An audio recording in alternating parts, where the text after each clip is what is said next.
sampai ke titik di mana kita harus melakukan upaya litigasi, kita somasi, masih bisa ngeles-ngeles misalnya kayak ya kita nggak pakai musik juga nggak apa-apa gitu kan. Tapi ini udah jelas-jelas gitu, karaoke, simple aja jawabannya.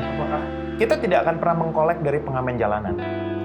Tapi kalau lo main di kafe, konsep-konsepnya juga jelas, ada sponsor dan segala macam, lain dong. Lebih enak lo minta izin ketimbang lo ketahuan pas sudah pakai. Kan publishernya juga akan kesel, dia akan bisa nge-charge lo gede-gedean. Tapi kalau dari awal lo udah ngomong, itikat lo udah baik gitu.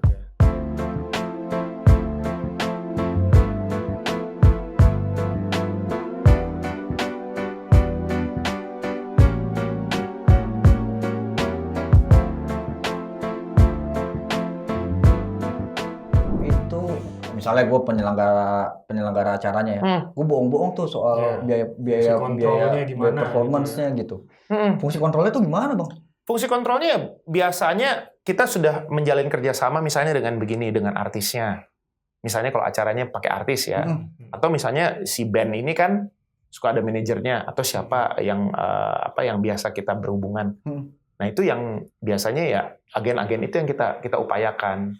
Atau misalnya kalau misalnya menggunakan event organizer, ya LMKN juga sudah menandatangani MOU dengan kayak forum Backstagers Indonesia, lalu kemudian juga Imarindo, Ikatan Manajer Artis, yang mereka juga pasti punya channel-channel yang bagaimana untuk memotivasi supaya ada loh ini gitu, bayar dong gitu.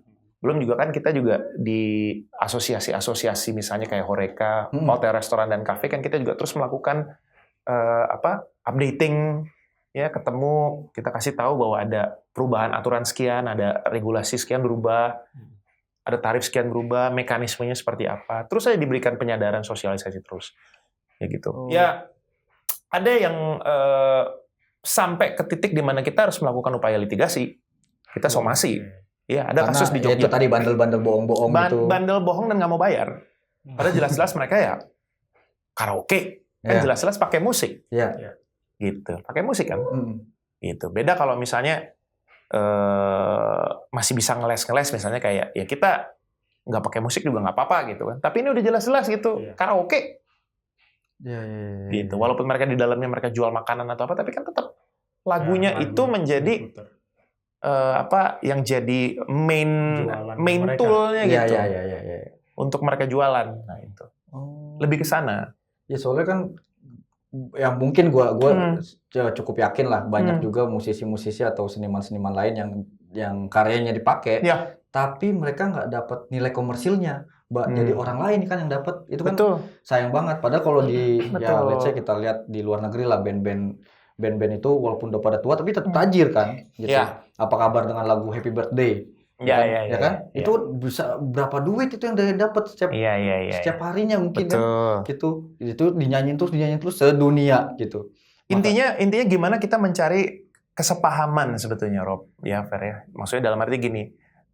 Tadi kan gue bilang kalau kita berada sebagai watchdog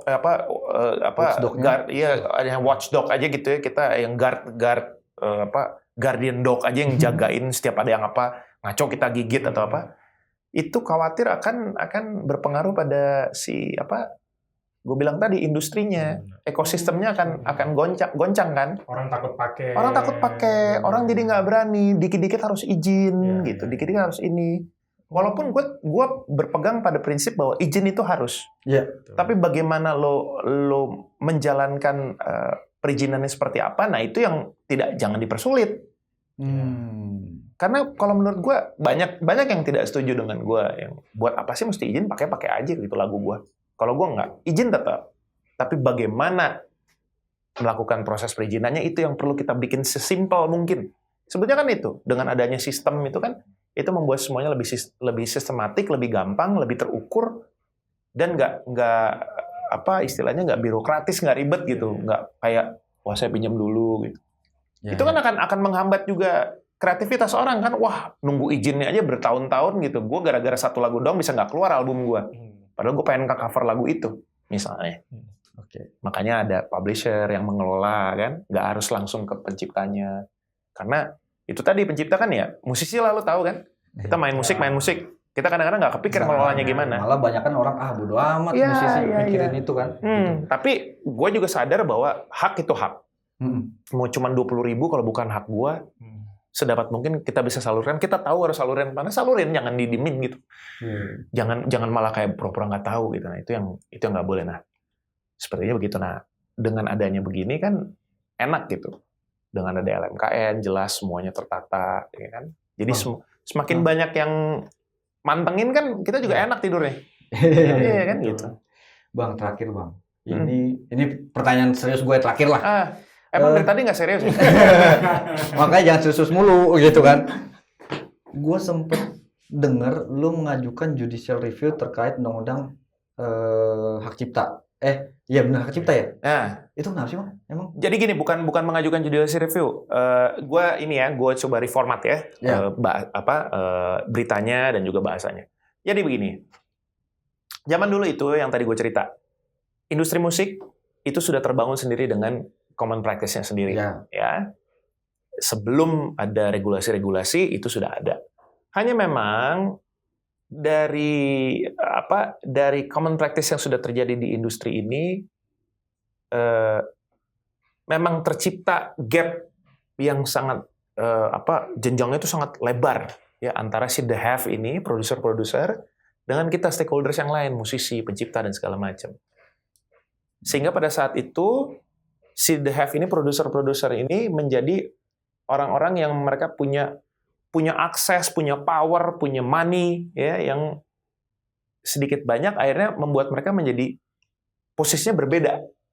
Mereka lebih tinggi posisinya. Sedangkan si musisi, pencipta lagu dan segala ini diposisikan sebagai mereka yang memerlukan gitu, mereka butuh. Bukan kayak mitra ya? Harusnya mitra. Harusnya mitra. Ya kan, harusnya mitra dong. Ya dong, mereka perlu lagu kita kok.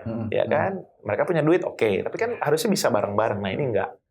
Akhirnya banyak terjadi kasus di mana di tahun 80-70-an itu banyak kontrak-kontrak yang tidak seimbang, tidak transparan. Ya, transparan itu maksudnya objeknya nggak jelas. Kan kalau kontrak objeknya nggak jelas, lu ngapain lo bikin kontrak apa gitu kan? Kan otomatis bisa dibatalkan kan, bisa dimintakan pembatalan. Kalau misalnya kontraknya isinya misalnya tujuannya sesuatu yang nggak benar, yang kriminal kan otomatis batal demi hukum. Ini kan bisa dibatalkan. Nah, terus ada kontrak-kontrak lagi yang nggak jelas jangka waktunya. Iya kan, nggak jelas kan? Kan nggak boleh, harus spesifik kan, harus jelas. Kalaupun misalnya mengatur untuk jangka waktu yang sangat lama, ya minimal kita bikin itu menjadi sesuatu yang lebih fix dengan apa? Kita kasih termin misalnya. Setiap 2 tahun kita review kontrak, terus perbaruan. Begitu udah mulai kayaknya udah nggak cocok nih, ya udah kita berhentilah kontrak, stop. Kita bisa terminasi kontraknya. Tapi dengan apa? Dengan perjanjian misalnya setelah keluar dari sana, lo nggak boleh pakai master gue dulu selama setahun misalnya.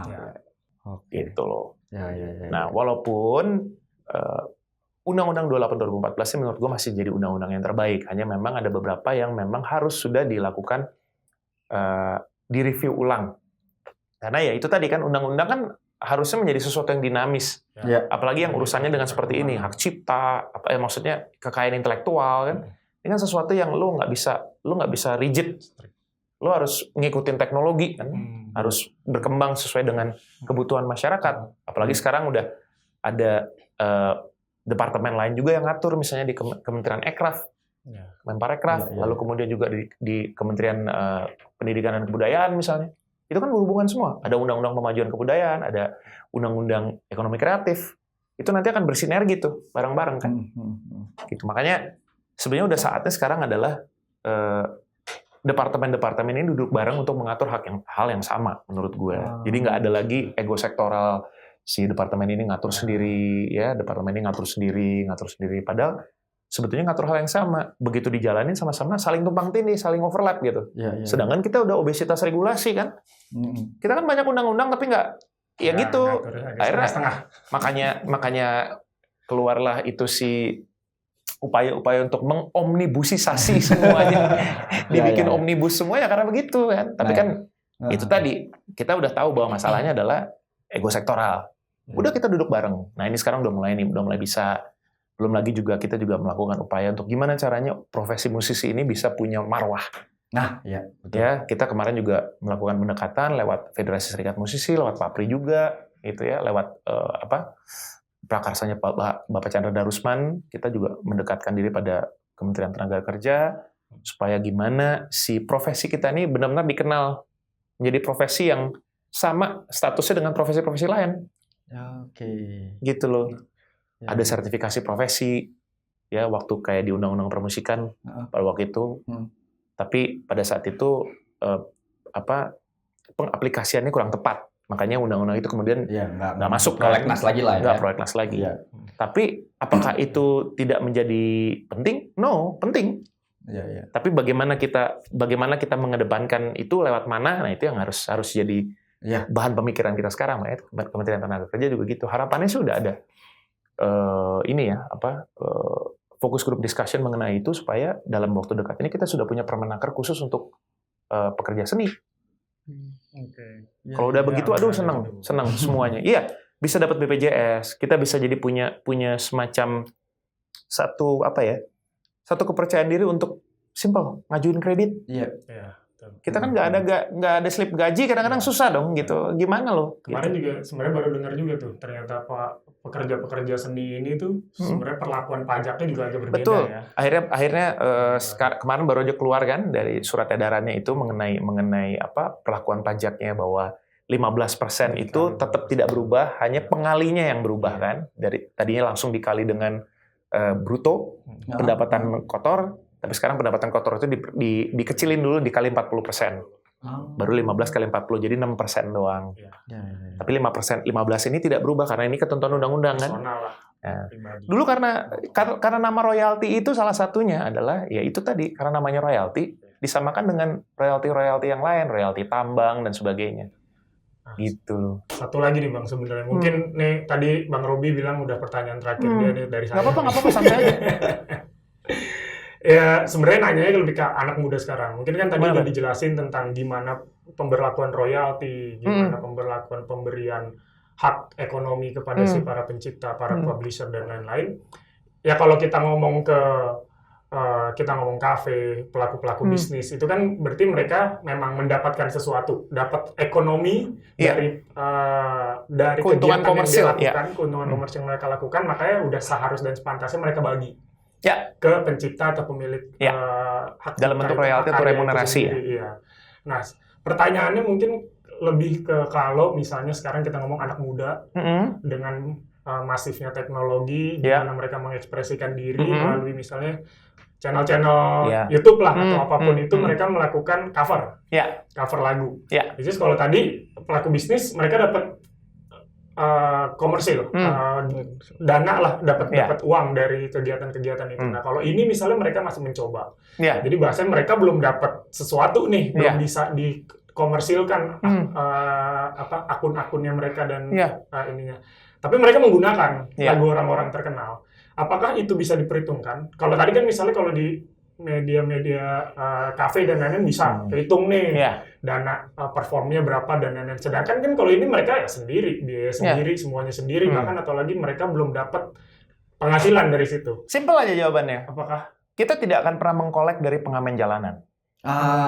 Masuk. Kebayang nggak logikanya? Iya. Jadi langsung lo kebayang. Tapi kalau lo main di kafe, di mana orang ada food and beverages di situ, ya kan, entertainment side-nya jelas, ya kan, lalu kemudian penanganan mengenai konsep-konsepnya juga jelas, ada sponsor dan segala macam, lain dong. Pengamen jalanan nggak akan mungkin kita kolek, nggak mungkin. Demikian juga begitu. Kalau masih ketika dia yang nonton masih di bawah 10.000 view ya, kan belum monetisasi, nggak bisa diapa-apain.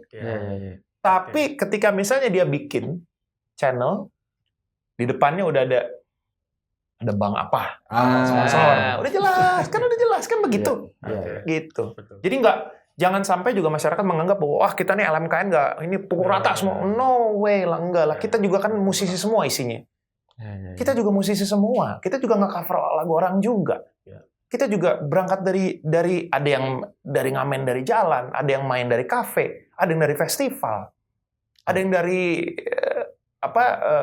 gedung olahraga ke gedung olahraga kayak gue. Dari gor 1 ke gor 2. Ngerti nggak? Jadi nggak begitu. Intinya selalu ada standarnya. Pokoknya apapun yang ada tujuannya komersil udah jelas kelihatan gitu. Hanya bedanya mungkin ya itu tadi. Misalnya di streaming platform ya. Streaming platform. Misalnya lo bikin konten dan lo niatnya cuma buat iseng misalnya gitu. Nggak apa-apa, bikin aja. Karena nanti begitu misalnya ternyata termonetisasi, lagunya kepake, kan penciptanya dapat. Nah itu udah ada YouTube misalnya, udah ada deal dengan si publishernya. Dia udah ada agreement sendiri di situ. Jadi ketika lagunya kepake, udah pasti kehitung nanti kebagian berapa si pemilik channelnya dapat berapa, udah ada bagiannya. Nah sama itu tadi, ini bakal jadi konten yang bertahan streaming 1 jam atau menjadi video on demand seumur hidup ada di YouTube. Lain lagi tuh. Kalau cuma 1 jam berarti yang lo bayar cuma performing rights-nya doang misalnya. Gitu. Kalau jadi video on demand ya ada mechanical-nya, ada synchronization-nya di situ. Lain lagi tarifnya. Begitu. Gitu doang. Terus belum lagi lo tempelin sponsor nggak di situ? Atau lo cari donasi nggak? Pokoknya intinya ada keuntungan. Lo mau cari duit dari situ, itu lo harus bayar. Kalau enggak. Cuman sekali lagi mau nambahin, kalau gue lebih kepada yang buat gue izin, kalau masih bisa minta izin aja. Nggak masalah kok. Akan lebih enak malah. Nanti lebih membuat suasana berkreasinya juga akan lebih enak, lebih cerah, lebih kekeluargaan. Akan lebih enak kok. Ketimbang gini, lebih enak lo minta izin ketimbang lo ketahuan pas sudah pakai. Kan publishernya juga akan kesel. Dia akan bisa nge-charge lo gede-gedean. Tapi kalau dari awal lo udah ngomong, itikat lo udah baik gitu. Ya makanya kalau ngomong hak cipta itu kan atau sebuah karya, makanya 2 hak sebenarnya yang ada dilindungi kan. 1 hak ekonomi, ya kalau belum masuk hak ekonomi, hak etik lah. Ketika kita moral. minta izin, hak moral. Jadi gini, sebenarnya dari moral dulu. Ya betul. Teorinya dari moral. Hak moral itu untuk pengakuan terhadap si kontennya, si barangnya ini, si ciptaannya, bahwa si penciptanya ini punya hak untuk diakui, itu adalah memang hasil karya dan sebagainya, hak moral. Nah, hak ekonomi ini sebetulnya adalah kepanjangan dari hak moral. Jadi tidak ada hak ekonomi kalau tidak ada hak moral. Kepanjangannya ada hak ekonomi. Hak moral yang diduitin istilahnya. Supaya punya manfaat ekonomis adalah hak moral yang diduitin gitu. Tapi ini tidak bisa berdiri sendiri. Nah, kemarin yang di sidang kemarin yang minta judicial review itu, mereka menganggap bahwa hak eksklusif itu sudah menjadi satu bundel kebendaan yang ketika mereka sudah bayar, sudah beralih haknya, gue sudah beli dengan semua haknya. Kebendaan, kontraktual sekali. Kontraktual kebendaan biasa. Tapi ini kan beda. Ini kan sui generis. Karena ada hak moral itu tadi, ada hak eksklusif. Yang bahkan penciptanya sendiri pun dibatasin seumur hidup sampai 70 tahun. Masa sih yang pemegang lisensi sama yang minjem nggak dibatasin? Kan gitu. Gitu. Oke. Wah, luar biasa nih. Pembahasannya panjang. Sampai kita lihat tim kru di pada lemes semua nih. Karena kita yang masih semangat. Luar biasa pembahasannya. Tapi itu terakhir bang. Yes. Bakal ada apa lagi nih? Karya apa lagi atau bakal lo mau ngapain lagi di tahun ini atau tahun yang selanjutnya? Dalam waktu dekat ini akan ada rilis satu web series juga dari Bumi Langit, Jagat Bumi Langit. Gue ada main di sana. Lalu kemudian juga gue baru aja rilis single untuk satu kompilasi tribute 35 tahunnya Club Project. Gue menyanyikan satu lagu di situ. Lalu kemudian dalam waktu dekat setelah Lebaran gue juga akan mengeluarkan single baru yang menjadi salah satu dari lagu-lagu yang akan gue rilis sebagai album ke-8. Ya, terus Konspirasi juga kemarin kita juga akan berencana untuk merilis album. Tapi mungkin tidak dalam waktu dekat ya, mungkin pertengahan tahun lah. Tapi kita udah browsing dari sekarang karena kita udah beberapa lagu udah siap tinggal rekam gitu, tinggal rekam. Jadi masih browsing, brainstorming terus. Sick Minded masih berkutat dengan banyak hal lain karena isinya semuanya ya ada yang lawyer, ada yang direktur sebuah perusahaan IT. Jadi yang isinya itu orang-orangnya semua orang-orang kerja gitu ya. Sambil ya itu LMKN, terus di Papri juga, itulah paling sama organisasi-organisasi aja. Ya, sukses terus buat Bang Marcel. Thank you guys. Sukses untuk project-projectnya, kegiatan-kegiatannya. Dan nih kita ada satu kenang-kenangan dari junior ke senior.